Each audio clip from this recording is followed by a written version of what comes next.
안녕하세요. 오늘 광현이었나? 광순이요. 광순 학생 첫 번째 시간입니다.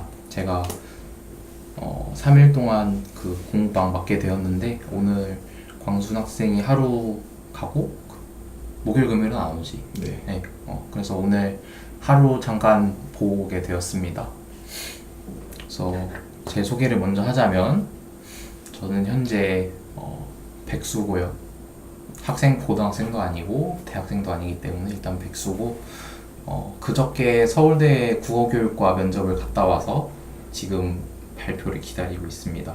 그리고 문과 최상위권이고요. 보시다시피 공부는 꽤 많이 했습니다. 선생님이 공부방을 내가 아니라 그 동아쌤이 공부방을 오래 하셨는데 내가 초등학교 1학년 때인가부터 그냥 중학생 형들이랑 같이 그 자습하면은 같이 책도 보고 그래가지고 꽤 오랫동안 했고, 근데 딱히 특별히 수업을 받았다기보다 그냥 어떤 식으로 공부를 하나 공부법 위주로 해가지고 공부는 나 혼자서 했고 과외나 그런 거는 거의 안 했고, 중고등학교 때는 그냥 아예 안 했다고 보는 게 맞고, 초등학생 때 잠깐 그 과학고를 간다고 저기 지금 계신 과학 선생님한테 과학을 배운 적이 있어. 그래가지고 원래는 그냥 내가 쭉 무난하게 자랐으면 아마 이과를 갔을 텐데 수학도 좋아하고 그러거든. 근데 심리학과를 간다고 문과를 가긴 했는데 수학도 좋아하고 과학도 좋아해. 그래서 학교에서 맨날 그 과학 내신 문과인데 조금 보잖아. 보면 맨날 1등하고 그랬어. 되게 공부도 거의 하나도 안 하고, 초등학생 때 초5 때 무려 물리, 화학, 생물, 지구화학 그 다 원까지 다 뗐었거든. 그래서 막 모의고사 풀면 1등급 나오고. 내가 생각해도 좀 신기한데 어쨌든 그런 사람이야. 좀 대단한 사람이지. 이거 지금 물리 프린트 들고 왔는데 이거 단어를 위주로 하면 될까? 아니면은 이거 개념 설명을 하면 될까? 어느 쪽이 좋을 것 같아? 저는 일단 개념 설명. 개념 설명? 그래. 모의고사 기준으로 몇 등급 정도 나와? 모의고사는 어. 잘 안 나와요. 한 6등급. 6등급? 알았어. 아니 그냥 어느 정도까지 설명을 해야 되나? 내가 궁금해서. 자, 쭉 해서 그러면은 이번 시간은 여기 40페이지까지 하면 되나? 어디까지 하면 돼? 저도 보다 말아서. 본 데까지 할까 그러면? 네. 어디까지 맞지 그럼? 여기까지 왔어요. 여기까지 하면 되나? 진리와 분열까지. 그래. 그러면은 우리가 지금 해야 되는 게 잠깐만. 일단 운동 있고, 운동의 종류 있고, 힘 있고, 운동의 기록률 분석이고, 뭐 이건 별거 없고, 운동의 법칙 중요하지. 이건 대학 가서까지 계속 쓰이니까. 운동 방정식, 야 이건 어렵지. 중력, 마찰력, 탄성력 있고, 운동량과 충격량 있고, 운동량 보존 법칙, 인류가 인류, 운동 에너지, 위치 에너지, 뭐 전환 나올 테고, 역학적 에너지 나오고, 전류는 많이 없네. 전류, 저항, 도성, 저항, 직렬, 병렬, 혼합. 가자. 참 신기한 게 내가 딱 문과다 보니까 물리 많이 안 배우잖아. 배우긴 하는데 근데 딱 아마 내가 시험 범위가 딱 여기까지였을 거야. 여기 역학적 에너지까지. 근데 이 정도 내용만 해도 문과생들은 진짜 어려워가지고 그냥 죽으려고 하더라고. 어려울 수 있어. 이게 워낙 추상적인 과목이다 보니까. 이동 거리와 변이부터 하자. 거리와 변이. 경로를 따라 측정한 거리로 실제로 이동한 거리이다. 변이는 중간의 이동 경로와는 관계없이 출발점에서 도착점을 잇는 벡터이다. 이게 벡터라는 말을 갑자기 하면 설명이 나오겠지. 자, 이거는 공부 방법에 관한 얘기인데 벡터를 여기다 썼잖아. 모르는 단어라고. 네. 이걸 읽어봤니? 난 그걸 묻고 싶어. 이걸 읽었는데도 몰라서 쓴 거야? 아니면 이걸 읽고 모르는 거 나오고 바로 쓴 거야? 읽어본 다음에 이걸 읽어봤는데 잘 모르겠어? 이해가 안 돼서. 그래. 아니 그냥 이게 만약에 즉시 보고 모른다고 바로 쓰면은 이게 스스로 알아가는 과정에서 그 느는 게 굉장히 크거든. 그래서 그냥 그 부분에서 얘기한 거고, 설명을 하면은 거리랑 변이는 속력 속도가 밀접한 관련이 있는데, 먼저 거리, 변이.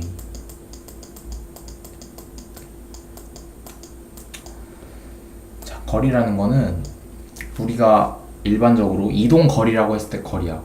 그게 무슨 소리냐면은, 만약에 네가 운동장이 둘레가 300m인데 300m 운동장을 두 바퀴 돌았어. 그럼 이동 거리는 몇 미터야? 600m. 600m지.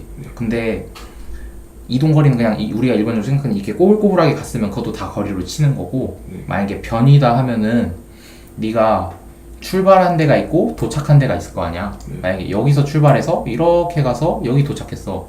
그래도 변이는 이 직선 거리, 최단 거리밖에 안 되는 거야. 그래서 이 변이라는 걸 나눠서 생각하면은 위치가 변한 정도라는 거거든. 위치. 그래가지고 거리 같은 경우는 네가 가면은 그 만보기로 이렇게 째깍째깍 측정이 되듯이 계속 측정이 되는 건데, 변이는 이렇게 딱 스트레이트로 처음하고 끝만 봐가지고 위치를 보는 거야. 그게 변이고, 이거를 벡터라고 하는 이유는 이 출발점하고 도착점을 이렇게 이으면은 이거를 나중에 그 이과하면은 나중에 기하와 벡터라는 과목을 배울 때 나올 텐데, 벡터가 구성 요소가 3개가 있어. 이 첫 번째 출발점이 있고, 이 길이가 있고, 방향이 있거든. 그래서 이 3가지 요소를 갖춘 걸 벡터라고 하는데, 이 출발점하고 도착점을 이으면 그 모습과 그 모습이 마치 이 방향과 길이를 가진, 그리고 출발점을 가진 벡터와 같이 이렇게 모양이 그려지기 때문에 변이를 벡터라고 한 거야. 그래서 벡터의 가장 큰 특징은 방향성이 있다는 거. 그래서 만약에 변이가 6이라고 하면은, 변이가 6이라고만 하면은 이 점에서 변이가 6인 점은 이렇게 무수히 많아, 원 모양으로. 근데 이 중에 어떤 특정한 점을 찍어서 방향이 어떻게 된다, 뭐 예를 들어서 이 각도가 몇이다, 아니면은 방향이 뭐 북쪽이다 동쪽이다 해야 이 변이로서 정확히 알 수 있는 거지. 그래서 벡터라고 한 거야. 됐지? 그래서 크기와 방향이 필요해. 근데 대신 이동거리는 그냥 꼬불꼬불하든 뭐 직선이든 어쨌든 그 간 거리만 알면 되는 거잖아. 그래서 그냥 양만 있다고 보면 되고, 변이는 거기다가 그 방향까지 있는 그거. 그래서 거리랑 변이 됐고, 속력과 속도인데 이 거리와 변이가 나오는 이유가, 거리랑 변이가 나오는 이유가 일단 시간으로 나눈다는 건 알겠어? 시간으로 나눈다는 건 무슨 의미냐면은, 속력이라는 게 단위 시간당 간 거리잖아. 그래서 거리에서 속력이 나오고 변이에서 속도가 나오는데, 그냥 이 용어적인 거는 자주 접하면서 익숙해지면 되고, 속력인지 속도인지 접하다 보면 되고, 속력이라는 것은 이동거리를 걸린 시간으로 나눈가. 그러니까 일정 시간 동안 얼만큼의 거리를 가느냐야. 그래서 만약에 1시간 동안 거리를, 아니 2시간 동안 60km를 갔어. 그럼 1시간에는 30km를 가겠지. 그런 식으로 나눠가지고 단위 시간마다 가는 거리를 나타낸 값이고, 순간 속력이라는 거는 이 속력이라는 게 그래프에 있어서는 기울기로 나타날 수 있거든. 이 이동 거리가. 이거는 나중에 미적분 배웠니? 지금 배우고 있어. 아, 배우고 있어? 미분을 배웠을 경우에 이 순간 기울기 그런 거를 배워. 그러면은 만약에 이동 거리가 이렇게 일정하게 늘어난다 하면 이 기울기 자체가 그냥 속력이 되잖아. 근데 만약에 이게 이동 거리가 일정하지 않고 이런 식으로 된다 하면은, 이 점에서의 속력을 알고 싶을 때는 여기서의 이 접선을 그려가지고 이 기울기가 이 지점에서의 속력이다라고 그렇게 치거든. 이게 약간 그 무한의 개념이 들어가고 극한의 개념이 들어가기 때문에 이해하기 어려울 수 있는데, 일단은 순간 속력의 경우에 이 순간의 기울기, 이거를 속력이라고 친다.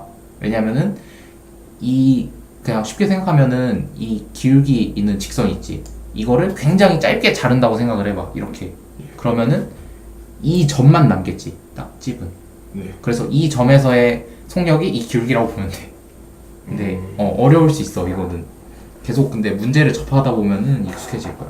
그리고 속력의 경우 미터 퍼 세크라고 하고 이건 킬로미터 퍼 아워라고 하는데, 이 물리에서 힘 부분을 잘하는 방법 중에 하나는 이 단위를 잘 보는 거야. 왜냐면은 이 단위가 그냥 막 정하고 막 이 단위는 A라고 합시다 B라고 합시다 이렇게 막 정하는 게 아니라 이 단위가 나오게 된 그 과정이 다 담겨 있거든, 공식을 보면은. 그래서 미터 퍼 세크라는 거는 이게 분수 모양이잖아. 네. 그래서 미터를 S 초로 나눈다는 거야. 세컨드로 나눈다는 거야. 그래서 미터 퍼 세크면은 뭐 100m에 30초 이렇게 되면은 100분의 30 미터 퍼 세크 이렇게 되는 거야.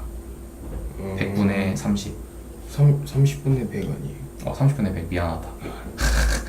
내가 맨날 헷갈려. 그래서 뭐를 뭘로 나눈지는 여기 나와 있잖아. 그래서 이 단위라도 그 입에 붙어서 많이 외우고 있을 거 아니야. 단위를 알면은 그 공식을 여기서 뽑아낼 수가 있어. 그런 식으로 헷갈리면 이렇게 해도 되고.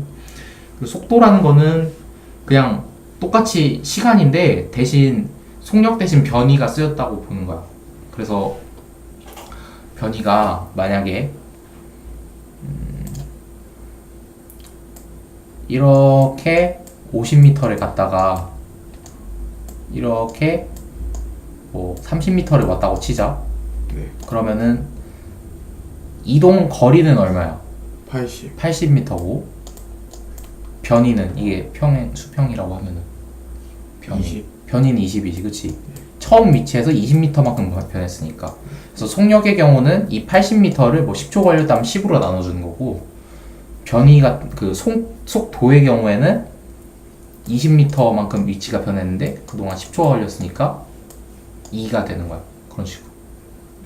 그냥 속력하고 똑같이 그냥 시간으로 나눠주는 건데 대신 이 변이라는 개념을 이용한다 라고 생각하면 되고. 그리고 그래프가 있어 지금. 이 단원에서 그래프 해석 능력이 되게 중요한데, 시간하고 거리, 시간, 거리 있어. 이게 이렇게 된다 치자. 그러면은 우리가 속력을 시간분의 거리라고 하지. 네. 근데 여기 시간이 x고 거리가 y잖아. 네. 그러면은 x분의 y가 돼. x 변화량분의 y 변화량. 근데 이거는 기울기랑 똑같지, 그 함수에서. 네. 그래서 기울기가 속력이 되는 거야. 그런 원리로. 그냥 이게 그냥 표현을 이런 식으로 한 거지 어려울 게 없어. 이렇게 되는 거고. 위치 같은 경우에는 이동거리가 아니라 위치라고 해준 이유가 뭐겠어? 위치로부터 우리가 뭘 알 수 있지? 변이? 변이를 알 수 있지. 그래서 이 위치 시간 그래프에서는 변이가 나타나기 때문에 속도를 알게 되는 거야.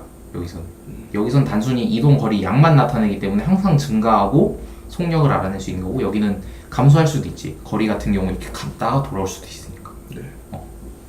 그 정도로 보면 될 것 같고. 등속도 운동. 등속도 운동은 속도가 일정해.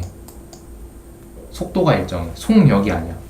속도가 일정하다는 거는 두 가지 의미를 담고 있거든. 먼저 속력이 일정해야겠지. 속력이 일정해야 그 속도도 일정하니까. 왜냐면은 네. 아까 속도의 구성 요소를 양하고 방향이 있다고 했잖아. 네. 근데 속도가 일정하다는 건 양도 일정해야 되고 방향도 일정해야 되니까 네. 양에 해당되는 속력이 일정하고, 네. 거기다가 플러스로 방향이 더해지잖아, 속도에서는. 네. 그래서 방향도 일정한 이런 운동을 등속도 운동이라 그래. 그러면 그 방향은 변이에요? 방향은 변이고 변이가 속도야. 그럼 그 변이는 방향하고 속력이 합쳐진 게 변이고? 그런 식이지. 네. 속력하고 방향이 합쳐지면 속도가 되는 거고, 네. 거리하고 방향이 합쳐지면 변이가 된다고 보면 돼. 그래서 벡터라고 하는 거고. 네. 벡터를 배우면 좀 더 이해가 쉬울 텐데, 근데 뭐 그걸 가지고 자세하게 물어보고 그런 거보다는 그냥 문제 푸는데 이런 그래프 해석하는 과정이 있어서 이게 속력을 나타내는 건지 아니면 방향이 포함되는 속도를 표현하는 건지 그것만 잘 캐치할 수 있으면 되거든. 네. 그리고 뭐 거리는 속도 곱하기 시간이다. 근데 이런 거는 그냥 위에 있는 이 공식 있잖아. 이거 알고 있으면 그냥 이거 그 좌변으로 넘겨버리면은 똑같이 나와. 그래서 뭐 이렇게 새로 나온다고 해서 나오는 족족 막 외우려고 하지 말고 이게 어떻게 해서 나왔나 찾아보면은 다 위에 이렇게 체계적으로 나와 있거든. 왜냐면 이게 교과 과정을 구성할 때도 지금 거리 변이가 먼저 나오고 속력 속도가 나왔잖아. 그 이유가 이거 먼저 나오면은 거리 변이를 모르는데 여기서 거리하고 변이의 차이를 그 바로 이용을 한단 말이야. 속력하고 속도를 설명을 할 때. 그래가지고 여기에다가 시간을 나눠준 개념이기 때문에 이게 먼저 나온 거야. 그래서 마찬가지로 등속도 운동도 우리가 이런 속력과 속도에 대해서 배웠기 때문에 등속도를 배우는 거고. 그래서 이 식도 똑같이 하다고. 그래프 그냥 간단하게 보면은 시간에 따라서 속도가 일정해. 그럼 이 넓이는 시간하고 속도를 곱한 거겠지. 이렇게 가로축하고 세로축, 가로축, 세로축. 네. 그러니까 이동 거리가 되는 거야. 그냥 아까 앞에 공식 때문에. 그리고 위치 시간 그래프는 위치는 이렇게 일정하게 멀어지겠지. 네. 왜냐면 속도가 같으니까. 뭐 그런 거고. 상대 속도. 상대 속도는 운동 방향이 평행한 경우랑 평행하지 않은 경우로 나뉘는데 운동 방향이 같은 경우 이거는 달리기를 생각을 하면 돼. 이렇게 100m 달리기를 빵 해가지고 쭉 가면은 네. 옆에 있는 친구랑 내가 똑같은 속도로 뛰면 멈춰있는 것처럼 보이지. 네. 그래서 속도를 빼주는 거야. 빼주는 거고 방향이 반대면은 고속도로를 생각하면 돼. 고속도로에서 내 차가 이렇게 쌩 가고서 반대편 차선에서 차가 쌩 오지. 네. 그러면은 이렇게 엇갈려서 이렇게 가기 때문에 서로 뭔가 더 빨라 보인단 말이야. 옆에 오는 차가. 네. 그래서 속도를 더해주는 거야. 방향이 반대면. 그냥 그 사례 생각하면 편하고 운동 방향이 나란하지 않은 경우가 이렇게 나오는데 이거는 이것도 나중에 벡터에 관해서 배울 때 다루는 내용인데 이 운동 방향이 나란하지 않는 경우는 속도의 특징 때문에 그래. 속도의 특징이 아까 힘하고 또 뭐가 있지? 힘하고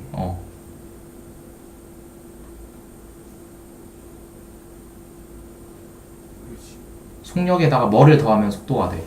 속력에다가 방향. 그치. 방향이 있잖아. 속도는 항상. 근데 방향이 나란하지 않은 경우에는 이거를 그냥 더하거나 빼면은 문제가 생긴단 말이야. 네. 그래가지고 이거를 어떻게 보면 힘의 합성이라고도 볼 수 있는데 이걸 벡터를 더하는 데 있어서 이렇게 평행사변형 모양으로 해가지고 더한다 라고 해가지고 평행사변형법이고 어떻게 해서 이게 평행사변형이 하필 되느냐 하는 거는 좀 수학적으로 내가 너무 복잡하기 때문에 설명을 해줄 수 없을 것 같고 이 방향이란 특징을 반영하기 위해서 이렇게 평행사변형을 사용한다 그 정도로 생각하면 될 것 같아. 네. 그리고 가속도라는 거는 속도가 변하는 건데 방향을 갖는 벡터량이다. 이것도 마찬가지로 속도에서 나온 개념이기 때문에 방향을 마찬가지로 가속도도 가지고 그래서 가속도가 플러스 방향이다 마이너스 방향이다 그런 얘기를 많이 해. 그래서 만약에 물체가 이렇게 여기가 플러스라고 하자. 플러스 방향으로 이동을 하고 있어. 근데 가속도를 마이너스 방향으로 줬다 하면은 이렇게 반대 방향으로 준 거지 힘을. 그래가지고 속도가 줄어들어. 힘을 반대로 주니까. 근데 만약에 플러스로 왔는데 플러스 방향으로 가속도를 줘. 그러면은 플러스 방향으로 그 속도가 늘어나겠지. 네. 이런 거야. 그냥 뭐 어렵게 생각할 건 없고. 그리고 평균 가속도와 순간 가속도 마찬가지로 아까 이동 거리나 변이를 가지고 우리가 속력 속도를 구했잖아. 기울기를 해가지고 이 속도도 마찬가지로 속도가 이렇게 변한다고 해봐. 그럼 이 속도가 변하는 정도가 가속도이기 때문에 이게 기울기를 통해서 가속도를 구할 수 있는 거야. 아까랑 똑같은 원리야 그냥. 똑같이 그냥 미분을 2번 했다? 그렇게 생각을 하면 돼. 그리고 여기도 마찬가지. 봐봐. 미터 퍼 세크 제곱이지. 네. 이게 왜 제곱이야? 2번의 수. 2번 나눴으니까 세크 제곱이겠지. 그러면은 한 번만 나눠서 쳐봐. 미터 퍼 세크지. 그럼 그냥 속도야. 근데 속도를 한 번 더 이렇게 S로 나눠줌으로써 이게 가속도가 된 거지. 네. 그냥 그런 식으로 생각하면 돼. 그래서 거리 다음에 S로 나눠주면 속도 되고 속도 다음에 S로 또 나눠주면 가속도 되고 이게 이 기울기로 맞춰주는 거랑 똑같은 거야. 그래서 이 공식을 보면은 이게 가속도인지 속도인지 뭐 속력인지 그게 판결이 나는 거고. 자, 가속도 운동 보자. 가속도 운동이란 속도가 변하는 운동인데, 속도가 변한다 하면은 보통 이 속력이 변하는 것만 생각하기가 쉬워. 빠르기가 변하는 것만. 근데 방향이 변하는 것도 속도가 변하는 거란 말이야. 왜냐면은 이쪽으로 백으로 가는 속도랑 이쪽으로 백으로 가는 속도는 다르거든. 그래서 속력이 일정해도 방향이 바뀌면 속도는 바뀌는 거야. 그래서 그런 걸 염두에 두고 보면은 직선 운동을 하면서랑 운동 방향이 변하는 거랑 나눠줬잖아. 그 말은 직선 운동을 하면 운동 방향이 안 변한다는 거야. 그치? 네. 그래서 운동 방향이 안 변하면 뭐가 변하겠어? 방향이 똑같아. 그럼 뭐가 변해? 속도?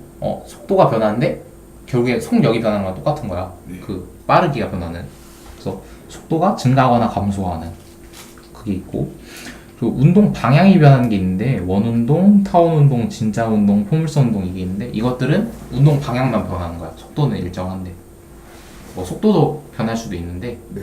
방향이 변하기 때문에 가속도라고 하는 거고, 등가속도 운동은 아까 우리가 등속도 운동 했잖아. 네. 그래서 등속도 운동 그래프를 보면은 속도가 일정하게 이렇게 나오지. 네. 변하는 거리 이렇게 되고, 그럼 마찬가지로 등 가속도면은 가속도 그래프를 그렸을 때 이렇게 일정하게 나오고, 가속도가 이렇게 일정하니까 속도가 변화하는 거를 양상을 보면 이렇게 일정하게 증가하겠지.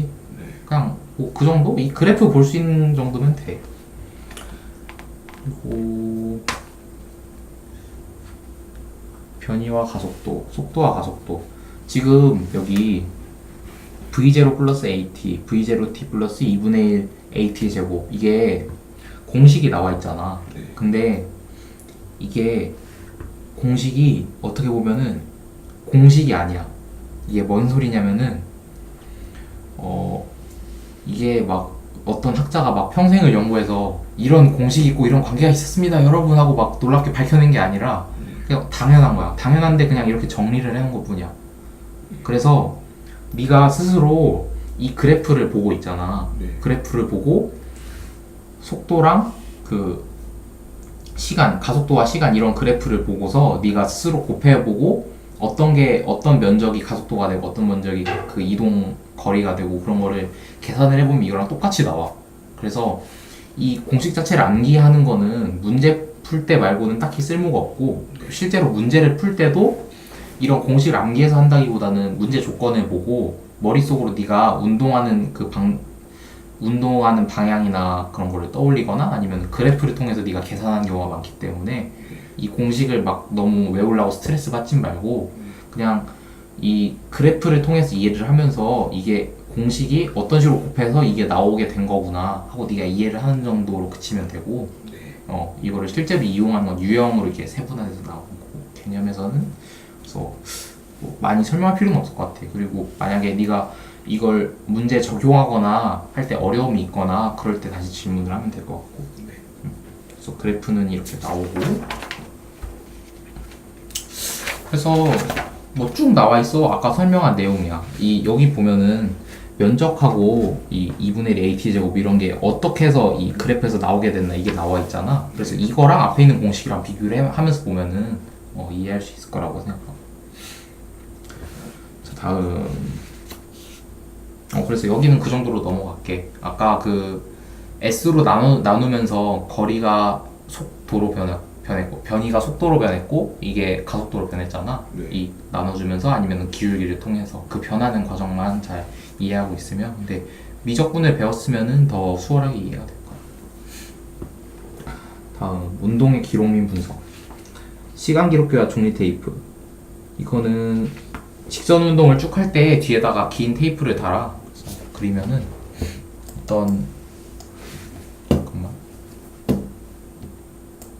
운동하는 물체가 이렇게 쭉 이쪽으로 가고 있고, 네. 뒤에다가 긴 종이 테이프 같은 걸 달아. 그리고 여기다가 이 타점계, 어떻게 그려야 되냐? 타점계 같은 게 여기 이렇게 있는데, 네. 여기다가 점을 일정한 주기로 찍어. 예를 들어 1초에 60번 이렇게 따다다닥 찍어. 그러면서 이 물체가 운동을 해. 그러면은 이렇게 이 기록계를 이렇게 크게 확대해서 보면은 이 점 두 개에 찍힌 사이의 간격이 시간은 60분의 1초겠지. 왜냐면은 1초에 60번 찍으니까. 60분의 1초고 이 거리가 만약에 1cm라고 쳐. 그러면은 이 물체의 이 시간에서의 속력을 알 수 있는 거지. 네. 이렇게 운동한 그냥 그렇게 기록한다는 거고 뭐 이거는 뭐 어려울 건 없어. 이런 식으로 기록을 해서 이 점 간격이 멀어지면은 같은 시간에 많이 운동을 했다는 거잖아. 그래서 속력이 빠른 거고 좁으면은 느린 거야. 머릿속에서 한 번만 이거 차 한번 굴려봐. 다음 힘.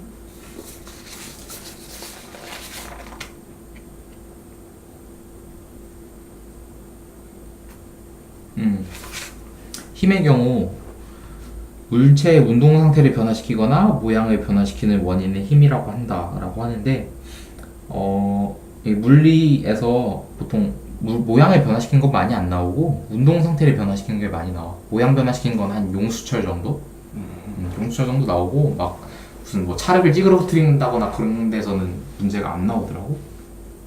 그래서 운동인데 힘의 3요소 작용점, 방향, 크기가 있는데 이거는 마찬가지로 아까 말한 그 벡터에 대한 이야기 있잖아.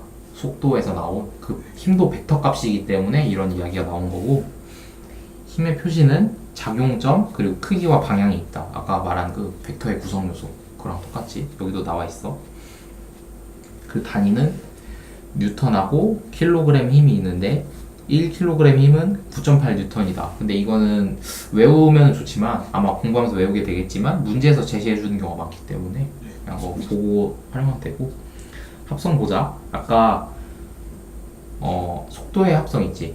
가속도를 생각하면 편할 거야. 그래서 만약에 두 힘의 방향이 같으면은 이쪽으로 이렇게 힘을 작용하고 있는데 이쪽으로 또 작용해. 그럼 힘이 이게 합쳐질 테고 그리고 힘이 하나는 이렇게 작용하면 하나는 반대로 작용해. 그러면은 이게 그 빼지겠지. 이렇게 양쪽에서 당기면은 안 움직이잖아. 네. 그런 거야. 그리고 방향이 평행하지 않을 때 이거는 아까 말한 벡터의 합성에 의해서 평행사변형법을 똑같이 이용을 한다. 그리고 평형은 두 힘의 크기가 같고 방향이 반대일 때 평형을 이루고 이건 뭐 당연한 거지. 두 힘이 같은 힘으로 당겨야 되고 방향도 반대여야 되고 네. 그래야 이게 안 움직이겠지. 뭐 중요한 거는 여긴데 제1법칙 관성의 법칙, 2법칙 가속도의 법칙, 3법칙 작용 반작용이 있는데 주로 뭐 문제랑 관련이 있는 경우는 이 제2법칙이 중요하고 여기 작용 반작용 아니면은 관성의 법칙은 그냥 이 사고 실험이나 아니면은 그냥 뭐 개념 문제로 몇 문제 물어보는 정도고 실제로 많이 쓰는 건 이게 많이 써. 그래서 1법칙은 관성의 법칙인데 자신의 운동 상태를 유지한다는 거야. 이건 무슨 소리냐면은 내가 만약에 움직이고 있으면 계속 움직이려고 하고 네. 멈춰 있으면 계속 멈춰 있으려고 한다는 거야. 그게 그냥 관성이고 그리고 중요한 거는 합력이 0이어야 돼. 합력이라는 건 뭐냐면은 앞에 힘의 합성을 배웠잖아. 그러면은 이 힘들이 합성됐을 때 그 최종적으로 이 힘이 어떻게 작용을 하느냐. 만약에 앞쪽으로 작용한 힘이 이만큼 있고 뒤쪽이 이만큼 있어. 그래서 네. 빠져가지고 결국에는 힘이 이렇게 됐어. 네. 그게 두 개가 서로 네. 그 작용을 해가지고 그럼 이 최종적으로 작용한 힘이 합력이라고 하고 이거를 알자 힘이라고도 하거든. 그래서 이게 0이어야 돼. 그 말은 아까 말한 힘의 평형을 이뤘다는 거지. 네. 평형을 이뤘을 때 그 물체 운동상태가 계속 유지가 된다고. 그래서 우리가 만약에 야구공을 바닥에 굴리잖아. 네. 그럼 가다가 일정 그 거리를 가고 멈추지. 멈추는 이유는 그게 관성의 법칙이 적용이 안 돼서 멈추는 게 아니라 옛날 사람들은 그렇게 생각을 했거든. 사실은 바닥하고 그 공 사이에 그 작용한 마찰력이나 공 앞에 작용한 그 뒤로 작용한 공기 저항 그런 것 때문에 멈추는 거지. 관성의 법칙에 의하면은 주변에 저항이나 그런 게 하나도 없어. 합력이 0이야. 그럼 계속 가. 무한히. 그래서 우주 공간 같은 데는 저항이 없잖아. 그러니까 우주 공간에 우주 비행사 이렇게 쑥 날리면은 계속 날아가. 그럼 등속 직선 운동도 비슷한 거예요? 등속 직선 운동을 해. 정확히 알았네. 좋아. 그리고 만약 멈춰 있어. 근데 그 물체에 어떤 힘도 작용하지 않아. 합력이 0이야. 그럼 그냥 계속 서 있겠지. 사고 실험은 그냥 한번 읽어보면 될 거고, 이 관성과 관련된. 그리고 현상들은 좀 생각해보면 알 거야. 이때는 그냥 읽을 때 어떤 게 정지하려는 상태를 유지하고 있으려고 하는 거고 어떤 게 움직이려는 성질을 유지하고 있으려고 하는 건지 그거를 잘 생각해 보면 어렵지 않고. 가속도는 좀 중요하고 어려워서 나중에 할게. 네.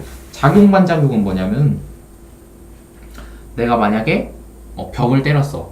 그럼 벽도 같은 힘으로 나를 때린다는 거야.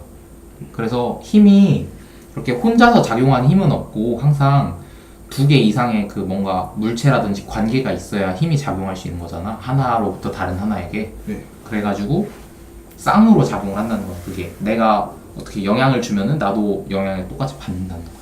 그래서 A가 B에게 힘을 가하면 동시에 B도 A에게 힘을 가한다. 그래서 작용 반작용의 법칙. 그래서 작용 반작용은 크기는 같고 방향은 서로 반대인 관계를 가져.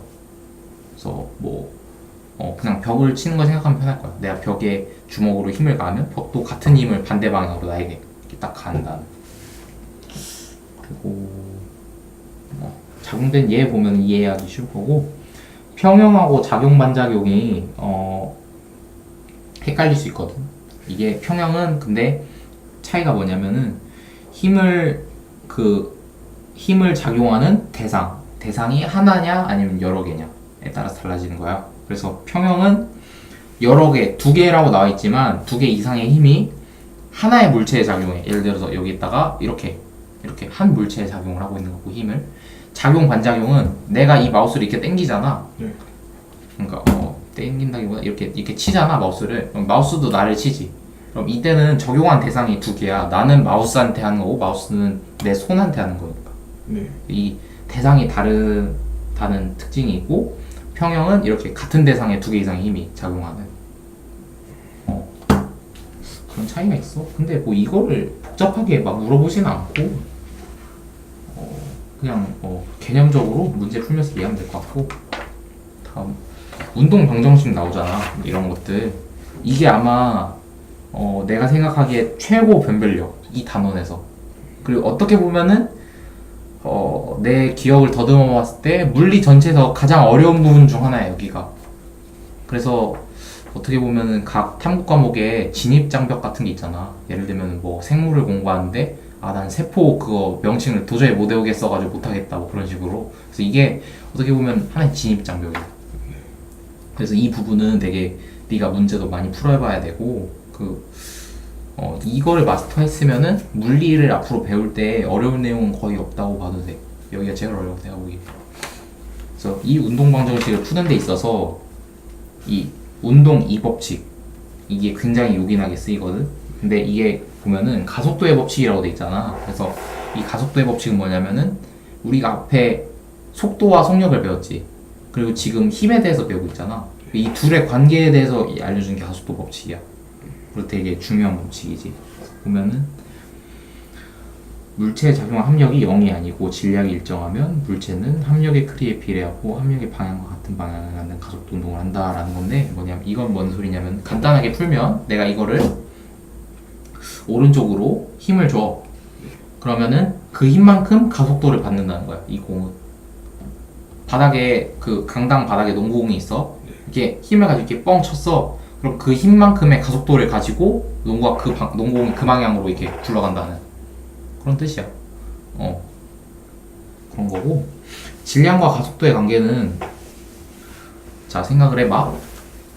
바닥에 탁구공이 있고 같은 크기의 뭐 야구공이 있다 치자. 그러면은 탁구공을 쳤을 때 탁구공이 멀리 갈 것 같아? 아니면 야구공을 쳤을 때 야구공이 멀리 갈 것 같아? 탁구공이 멀리 가지. 그래서 가속도가 질량에 반비례한다는 거야. 그러니까 질량이 클수록 가속도를 적게 받는다는 거야. 근데 가속도를 적게 받는다는 게 멈춰있는 게 쉽게 잘 안 움직인다는 뜻도 되겠지만 이미 움직이고 있는 게 쉽게 잘 안 멈춘다는 뜻도 있겠지. 네. 그래서 만약에 100km 속력으로 사람이 오고 있어. 100km로? 그거를 멈추는 거는 비교적 쉽겠지. 사람은 엄청 많이 무겁진 않으니까. 근데 만약에 100km로 티라노사우루스가 와. 그러면은 멈추기가 굉장히 어렵잖아. 네. 무거워서. 그게 그래서 가속도 법칙이 이 관성과도 연관이 되는 거야. 이렇게. 자, 그리고 힘, 질량, 가속도의 관계. 그래서 이 힘을 가했을 때 얼만큼의 가속도를 얻느냐 그거를 보았을 때 F는 ma라고 이렇게 정리가 돼. 그래서 힘을 가하면은 질량과 가속도 곱한 만큼이 힘이라는 거야. 그러니까 질량 곱하기 가속도가 힘이라는 거야. 이게 뭔 소리냐면은 가속도가 높을수록 힘이 높고 힘이 높을수록 가속도가 높다. 그리고 질량이 높을수록 힘이 높다. 근데 가속도는 이렇게 m으로 나눠주면은 가속도는 질량하고는 반비례하는 거지. 질량이 높을수록 가속도가 낮아지고 뭐 그런 식이야. 그래서 보면은 1뉴턴 N은 아까 봤다시피 힘의 단위고 킬로그램 곱하기 미터 퍼 세컨드인데 킬로그램은 아까 말한 질량이고 미터 퍼 세컨드 제곱은 아까 말한 가속도지. 그래서 이 단위 안에 이 공식이 다 들어있어. 그래서 단위만 잘 봐도 돼. 공식 헷갈리면은 여기서 유도할 수 있으니까. 그래서 F는 MA는 운동 방정식이라고 한다. 이게 그 고전 물리학의 가장 그 꽃이라고 해야 되나? 정말 많이 쓰이고 그거를 실제로 어떻게 쓰느냐 하는 걸 여기서 배워. 그래서 단일 물체에 작용한 경우 이 합력을 통해서 가속도를 구하기도 하고 아니면 연결됐을 경우에 각각의 물체에 대해서 적용을 해서 만약에 F의 힘으로 끌잖아. 그러면은 MA에 대해서는 이 두 개의 질량이 작용을 하는 거고 MB에 대해서는 이 하나의 질량만 작용을 하는 거고 뭐 이런 식으로 막 서로 끌고 땡기고 작용 반작용하고 하는 게 나오는데 여기는 솔직히 말해서 내가 배운 지 오래됐기 때문에 이거를 자세히 풀어서 설명해 주는 건 내가 어려울 것 같다. 그래서 미안하게 생각을 하고 최대한 일단 개념적인 부분을 하도록 할게. 일단 이 부분은 그리고 솔직히 말해서 네가 이 부분 문제는 아마 1등급을 맞기 전까지는 아마 버리다시피 할 거야. 내가 추측컨대 그 정도로 어려운 부분이야. 그래서 내가 지금 기억이 안 나는 거야. 앞에 부분은 다 설명을 해줄 수 있는데 이 부분은 그래서 많이 어려워. 그리고 내가 한 3일 정도 시간을 갖고 이 부분의 문제를 풀고 어떤 식으로 할지 하면은 그거를 설명해 줄 수도 있을 텐데 내가 준비가 안 된 상태에서 갑자기 받다 보니까 그래서 좀 이해를 해줘. 그래서 이거는 이 앞에 있는 운동 방정식이 어떻게 실제적으로 적용을 하는가 그거에 대해서 계산하고 하는 부분이야. 자, 힘의 종류에 대해서 나온다. 중력이 있는데 중력은 항상 지구 중심을 향한다 라고 해서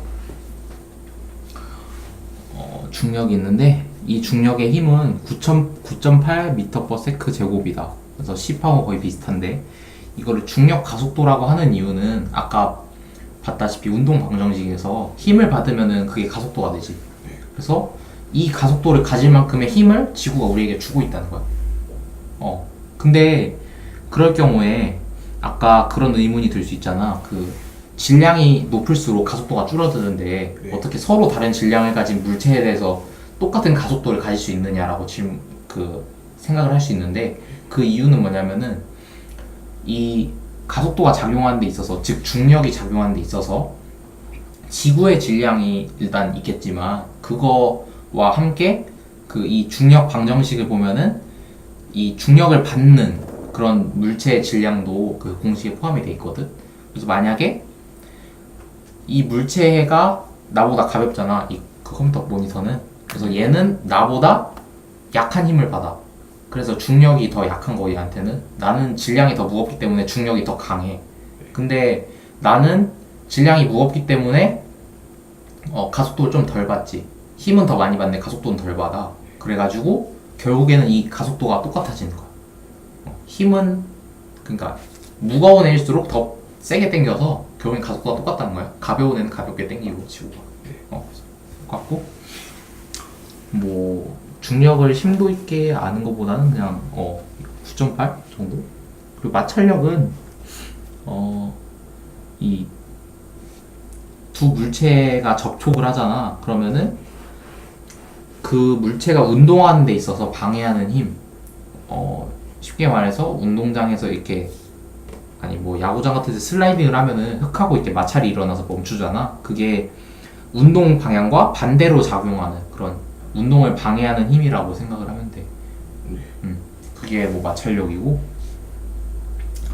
이 개념에 관해서는 사실 많이 할 거는 없어. 그냥 뭐 운동 마찰력, 정지 마찰력 이렇게 나와 있는데 이렇게 세부적으로 구분해서 막 개념을 생각하는 일도 굉장히 드물고 그냥 문제에 있어서 운동 방향과 반대로 마찰력이 작용한다. 그 정도만 생각할 수 있으면 돼. 근데 이 실생활에서 많이 보는 부분이니까. 다음 탄성력. 탄성력은 용수철이나 고무줄 같이 이런 탄성력이 있는 물체는 이 물체의 모양을 변형시켰을 때 원래 상태로 돌아가는. 아까 그 힘에 관해서 모양을 변형시키거나 아니면은 그 운동 방향이나 속력을 바꾸는 그런 거라고 했잖아. 여기서 모양을 변형시키는 부분이야 이게. 그래서 탄성력이 있는데 용수철과 고무줄은 이렇게 변형을 시켰을 때 원래대로 돌아가려는 힘이 작용을 한다. 근데 힘이 작용을 하는데 이거는 늘어난 길이에 비례해. 고무줄을 더 길게 늘리면은 빠르게 이렇게 좁혀지려고 하지. 그리고 용수철 연결 같은 경우에는 그리고 탄성 계수라는 게 있어. 탄성 계수라는 건 뭐냐면은 일정한 내가 힘을 가하잖아 용수철에. 그럼 이게 얼마나 변형되는지 정도가 달라지겠지. 그런 게 탄성 계수야. 그러니까 고무줄 같은 것도 딱딱한 거 있고 부드러운 거 있잖아. 그래서 부드러운 거는 잘 늘어나고 딱딱한 건 잘 안 늘어나는데 그 차이가 탄성 계수라고 하면 되고. 그리고 연결 중에 직렬하고 병렬이 있는데 이 공식 사용해서 계산하는 건 말했다시피 문제 풀면서 하면 되는 거고, 이 차이는 뭐냐면은 이렇게 직렬로 연결하면은 탄성 계수가 작아지고 늘어난 길이가 증가해. 이게 좀 상상력을 발휘해보자. 용수철이 이렇게 연결했어. 이게 쭉 늘려. 뭔가 하나만 있을 때보다 더 많이 늘어날 것 같지 용수철이. 왜냐면 힘이 얘한테도 작용하고 얘한테도 작용하기 때문에 이렇게 좀 뭔가 힘이 2배가 되는 대신 거리가 2배로 늘어나는 그런 효과가 있단 말이야. 그래서 탄성 계수가 작고 길이가 증가한다는 거고, 병렬은 이렇게 연결돼 있다고 치자. 그러면 늘어났을 때 뭔가 잘 안 늘어날 것 같지. 그래서 더 강한 힘을 줘야 되고 늘어났을 때 이렇게 길이가 감소하고 탄성 계수가 커진다고 볼 수 있다. 그 정도? 다음 전기력하고 자기력. 이거는 전자기력이라고 해가지고 물리에 있는 4대 힘 중에 하나거든. 그래서 전기력은 전하를 띠는 물체 사이에 플러스 마이너스 끼리 서로 인력 작용하고 같은 그 끼리 이렇게 청력 작용하고. 근데 여기에 플러스 마이너스 전기에도 마찬가지고 이 N극 S극 자기에도 마찬가지로 작용하기 때문에 2개 묶어서 그냥 생각해주면 돼. 근데 같은 극이면 서로 밀어내고 다른 극이면 끌리고 이런 거는 뭐 많이 배웠을 테니까 이 정도 넘어갈게. 이게 원래 막 실제로 적용하고 그런 것도 내가 해주면 되게 좋은데 그거 내가 기억이 세세하게 안 나서 물론 할 수도 있겠지만 내가 실수할까봐 혹시 내가 잘못된 거 알려주면 안 되잖아. 그래서 다음 운동량인데 여기 단위 안 나오나?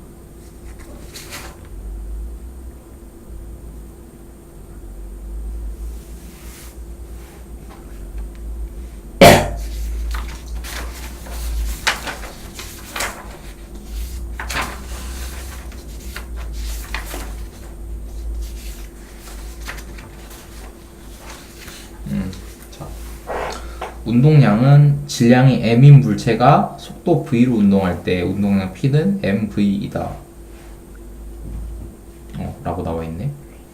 이거는 운동량이라는 거는 이 물체가 이렇게 운동하고 있을 때 얼마나 그거를 정지시키기가 어렵냐 그걸 생각하는 거라고 나타내는 거라고 보면 돼. 관성. 그래서 운동량이 큰 물체는 둘 중 하나겠지. 속도가 빠르거나 아니면은 질량이 크거나. 운동량을 그렇게 나타내고, 운동량이 클수록 충돌했을 때 상대 물체에 큰 영향을 준다라고 돼 있는데, 운동량이 커 만약에 기차 같은 게 이렇게 와. 그럼 충돌했을 때 그 충돌한 물체에게 큰 힘을 전달하겠지. 근데 만약에 운동량이 작아, 그냥 뭐 탁구공이 굴러서 부딪혀. 근데 그거는 그 부딪힌 물체에게 그 작은 힘을 줄 거 아니야? 그런 차이가 있다고 보면 되고, 다음 충격량은 뭐냐면 이 아까 운동량을 가진 물체가 서로 충돌을 하잖아. 그러면은 이 충돌한 물체가 다른 물체에게 어느 정도의 영향을 주겠지. 왜냐면 힘을 주면은 그 힘을 가하면 가속도가 변할 테니까. 네. 여기서 그 변화한 정도가 충격량이라고 보면 돼. 요 그래프도 그냥 보면 이해가 될 거야. 힘이 일정하면은 일정한 충격량을 가지고 일정한 힘을 가했기 때문에 일정한 이 가속도를 마찬가지로 가지겠지. 그리고 힘이 변하면은 마찬가지로 가속도도 변하고. 그래서 이 면적을 충격량이라고 한다.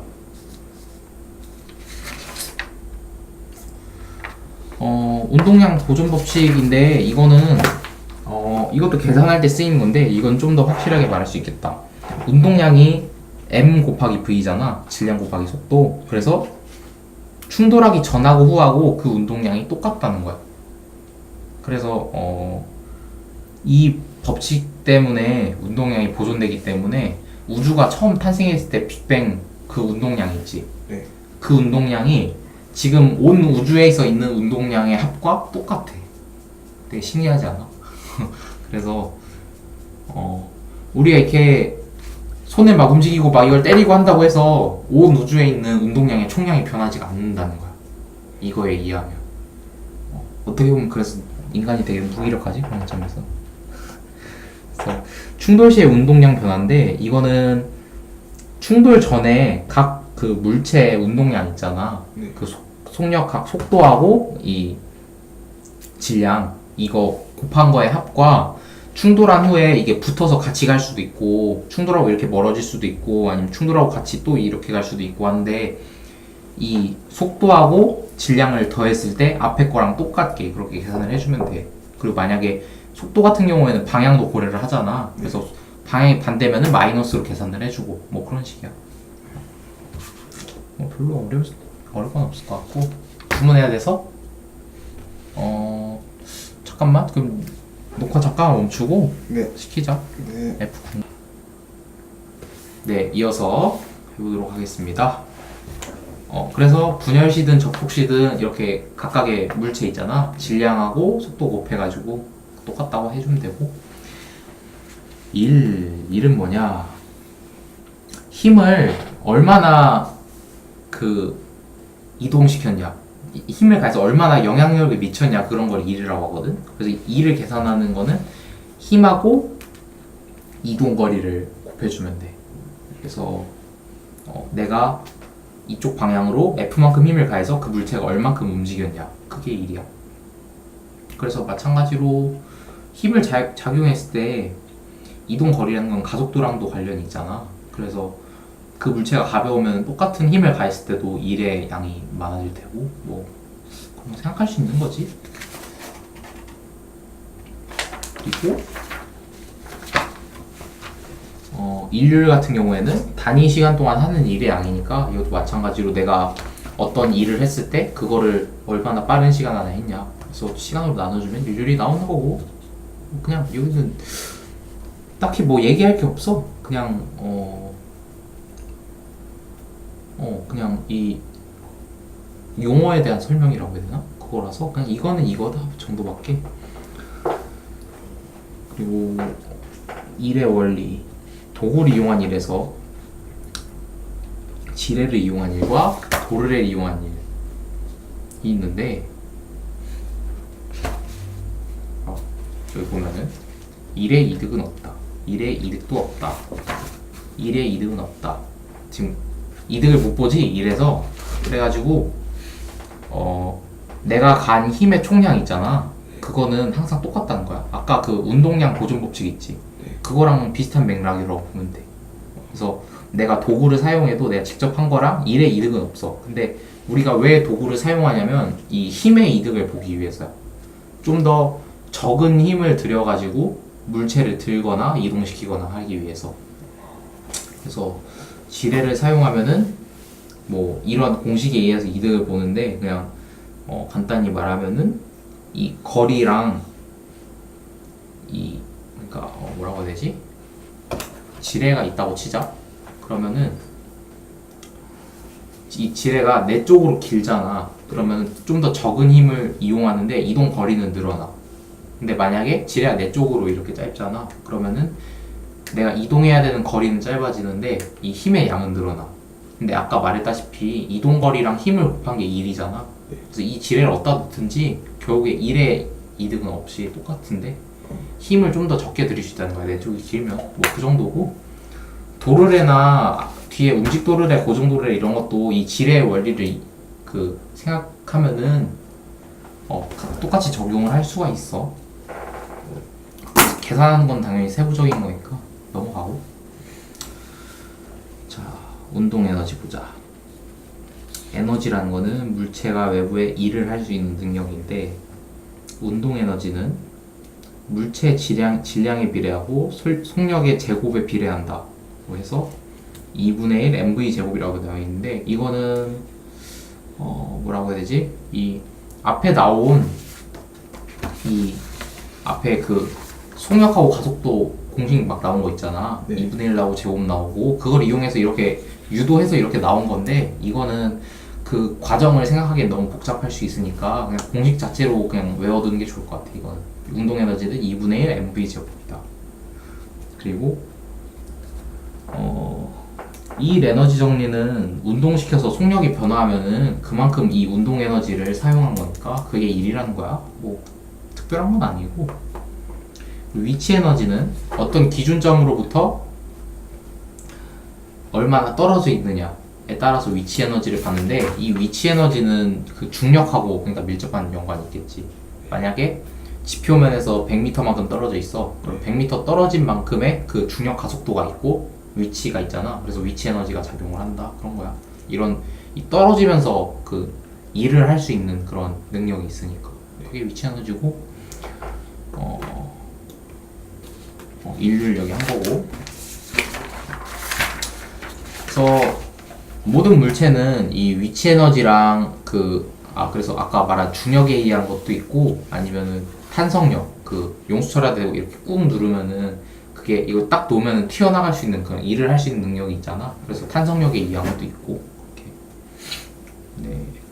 이거를 운동 에너지랑 위치 에너지 합쳐서 역학적 에너지라고 하거든. 그래서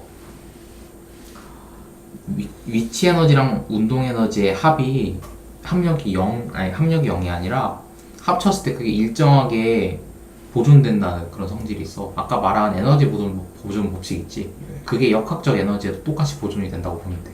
그래서 운동 에너지랑 위치 에너지랑 서로 변환이 되고 그 합의 총량은 같다 라는 게 이런 거고, 공식은 뭐 이렇게 나오는데 그냥 위치 에너지가 변한 만큼 운동 에너지가 변화한다 그런 거야. 그냥 뭐 별로 특별한 건 없어. 그리고 탄성력에도 마찬가지로 적용이 될 테고, 여기에서는 중력 대신에 이 탄성 계수, 어느 정도 힘을 가하면 어느 정도 변화를 하는지 위치가, 그거를 뭐 사용해서 똑같이 된 거고, 여기서도 보존이 된다. 뭐 그런 이야기야.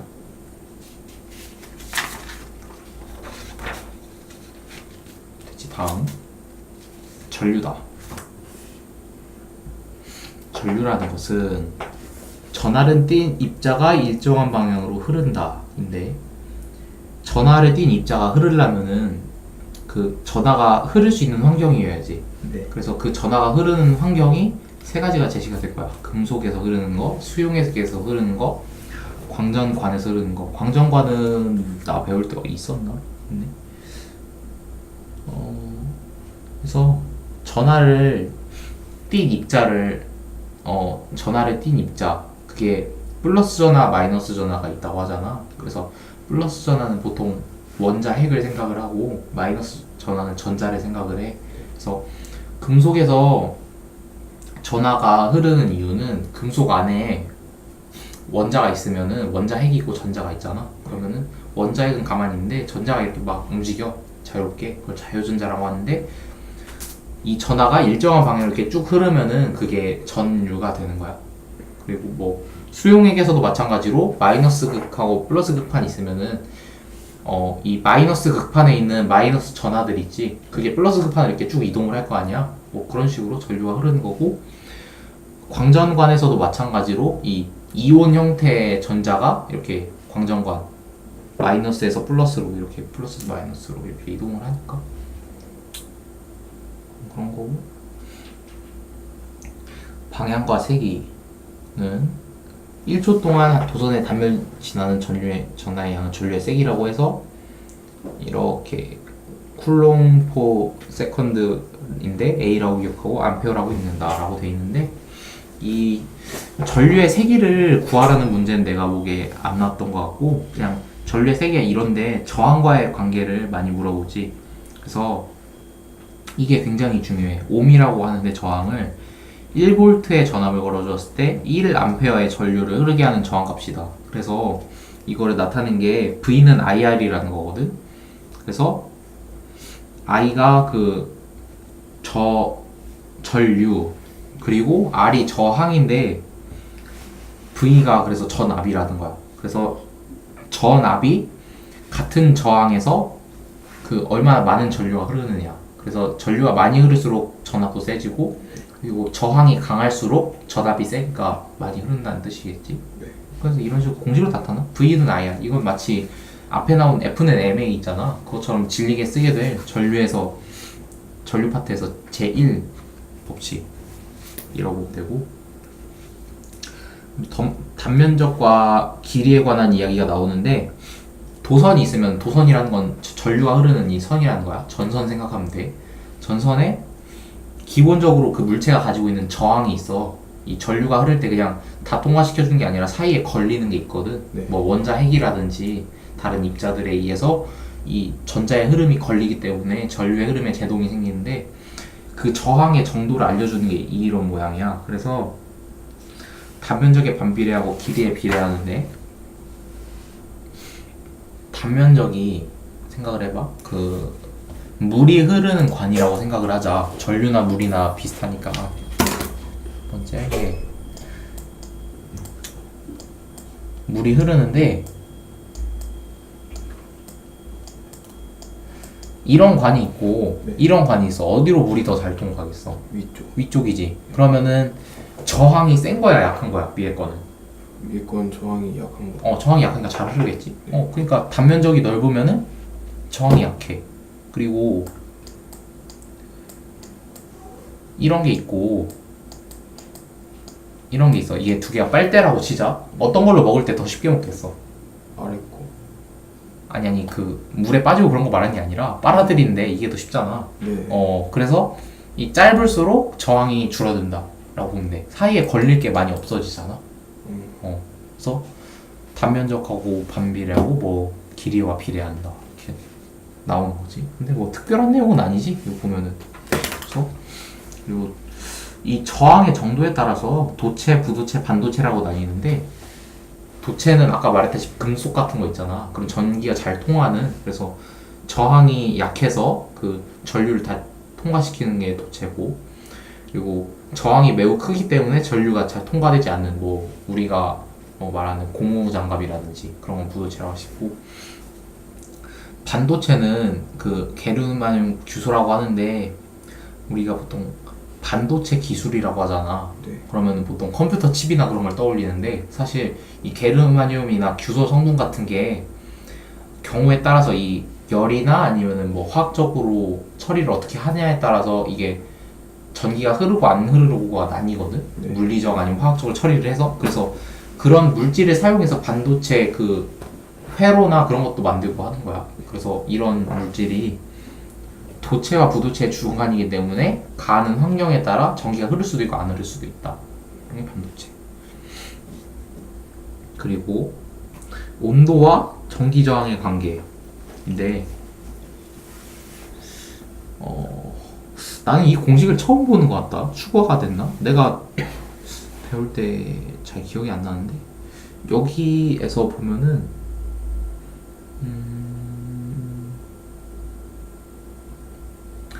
온도 계수가 있으면은 보면은 온도가 늘어나면은 저항이 늘어난다고 나와 있는 것 같네, 여기에는. 그렇지?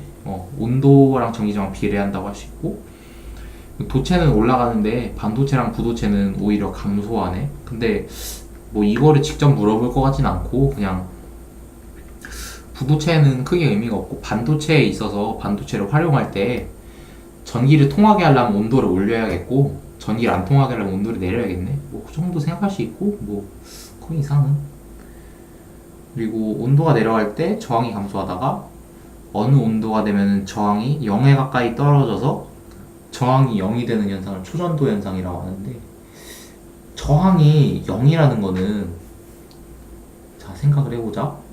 V는 아까 IR이었지. 네. 근데 V가 1이야. 근데 IR 중에 R이 0이야. 네. 그러면은 I가 거의 무한대에 가까워지겠지. 그치? V가 지금 V가 1인데 R이 0이야. 네. 여기다 뭘 곱해가지고 1을 만들어야 돼. 이 전류가. 네.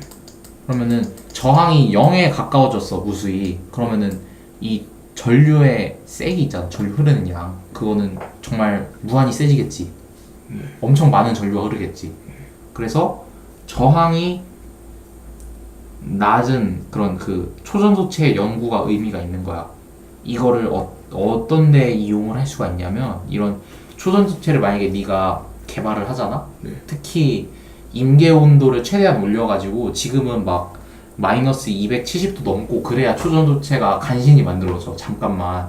근데 만약에 네가 상온 한 20도 정도의 저항이 0인 그런 초전도체를 만들었다 하면은, 너는 진짜 지구상에 있는 모든 불을 다 거머쥘 수 있을 거야.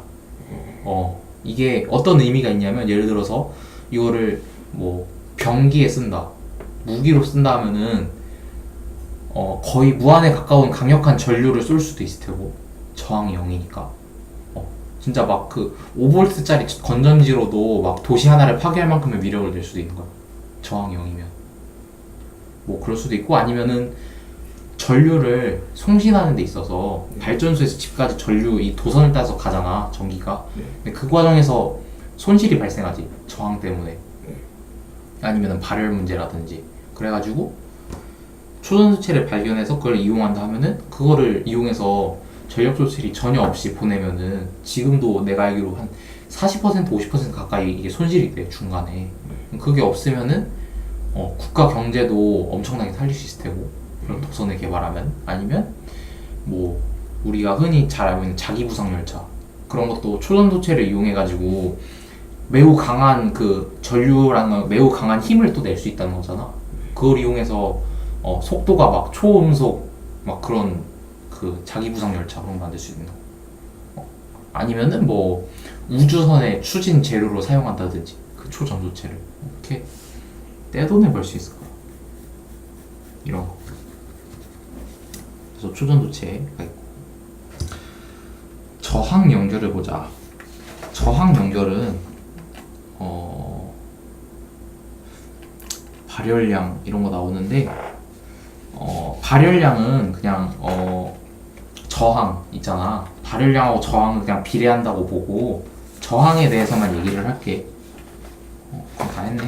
그래서 저항을 여러 개를 연결을 하게 되는데, 도선이나 그런 걸 설계할 때 직렬로 연결하는 경우랑 병렬로 연결하는 경우가 있잖아. 그러면은 저항이 어떻게 변하냐면은, 직렬로 연결을 하잖아. 그러면은 저항이 계속 더해진다고 보면 돼. 그냥 플러스야. 저항이 더해지면은, 저항이 올라가면 똑같이 뭐도 올라가겠어. V는 IR이니까 V가 올라가겠지. 그러니까 전압이 올라가겠지. 그래서 직렬로 연결하면은 전체 저항이 증가하고, 전압이 만약에 똑같잖아. 건전지가 똑같아. 근데 저항만 높아져. 그럼 뭐가 약해지겠어? V는 IR인데 V는 똑같고 R이 커져. 그럼 I는 R이 나눠지겠지. 그래서 직렬 연결하면은 흐르는 전류가 줄어들고 저항이 증가하는 그런 효과고, 뭐 이건 쉽지, 직렬은. 생각하기 약간 어려운 게, 전압의 비, 뭐 전압의 비도 마찬가지로 그 각 저항에 걸리는 전류 V는 IR이 항상 똑같이 적용이 되니까 전압도 똑같이 그렇게 되는 거고. 병렬을 보자. 병렬은 약간 복잡한 게 뭐냐면은, 합성 저항이 있어. 합성 저항의 역수는 각 저항의 역수의 합과 같다인데, 이거는 이 저항이 이렇게 늘어나면은 뭔가 늘어날 것 같긴 한데, 뭔가 나눠져 있으니까 그냥 똑같을 것 같기도 하잖아. 네. 그래서 그거를 딱 그 해결해 주는 게 이 공식이야. 합성 저항. 그래서 병렬 같은 경우에는 이 저항들을 더해서 전체 저항을 구할 때 그 역수를 더해준다고 생각하면 돼. 그래서 이게 복잡하게 느낄 수도 있는데 너무 어렵게 생각하지 말고 그냥 병렬에서는 저항이 역수로 해서 더해진다. 그냥 그 정도 기억해주면 쉽게 넘어갈 수 있는 부분이야. 근데 그 역수를 더해주면 0이 되지 않아요? 역수를 더해주면 0이 된다니? 네, 그 역수가 만약 2분의 1이면 역수가 마이너스 2. 아니 역수라는 게 그 마이너스를 붙이는 게 아니라 그건 부호가 바뀌는 거고 역수는 이렇게 분모 분자를 바꿔준다는 뜻이야. 만약에 2면은 2분의 1이 되고 그런 식이야. 2.5면은 뭐 10분의 25니까 25분의 10이 되고 그런 식으로 더해주면은 전체 합성 저항이 되고 전류의 비는 아까 말했다시피 더할 때 저항의 역수를 더해주잖아. 네. 그래서 전류의 비도 저항의 역수비 이렇게 똑같이 해주면 되고 전압은 병렬이니까 각각의 저항에 똑같은 그 전압이 작용하겠지. 그래서 전압은 같고 뭐 그런 식이야. 그리고 뭐 혼합 연결 이거는 두 개 같이 적용하는 건데 그럼 이건 문제 상황에서 적용하는 거 보면 될 테고 그리고 전류가 저항에 흐르면은 이 방해 작용 때문에 열이 발생하는데 그게 지금 줄의 법칙은 그냥 단위만 알고 있으면 돼. 이건 그냥 열과 에너지가 서로 전환될 수 있다는 건데 뭐 당연한 거고 생각해 보면 열도 하나의 에너지니까. 발열량, 저항, 그래프 해석하는 거로 저항에서 열이 왜 발생하는지만 보면은 이 구슬이 내려온다고 하는데 이거를 전류의 흐름이라고 보고 사이에 세워진 기둥을 저항이라고 보는 거야. 그래서 저항이 강하면은 이게 더 많이 부딪히겠지. 그래서 열 에너지가 더 많이 발생하는 거고 만약에 구슬의 양이 많아져. 그래서 전류가 세지거나 아니면 전압이 세져. 그러면은 마찬가지로 발열량이 많아지겠지. 네. 그리고 뭐 이 정도? 여기까지 개념 설명 된 것 같고. 네. 자, 또 추가 질문 하자. 참 목 아프네.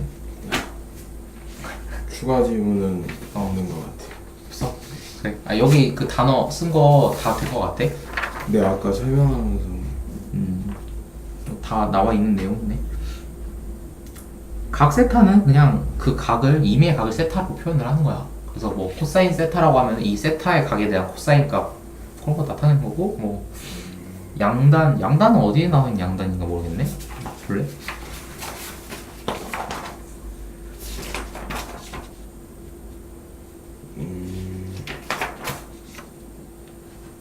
양쪽 방향 뭐 그런 뜻이야? 네, 그런 것 같아요. 양쪽 뭐 서로 상호작용한다 뭐 그런 데서 나온 걸 수도 있고 사인파는 그 사인파가 그 삼각함수를 나중에 배우면은 사인 함수가 이렇게 이런 식으로 주기함수가 되거든. 마치 그 병원 같은 데 보면은 이렇게 심장 뛰는 그래프 뭐 이런 식으로 나오잖아. 네. 이런 모양으로 생긴 게 사인파라고 그래. 사인이라는 게 삼각함수를 배우면 나중에 사인 그래프가 이런 식으로 그려지거든.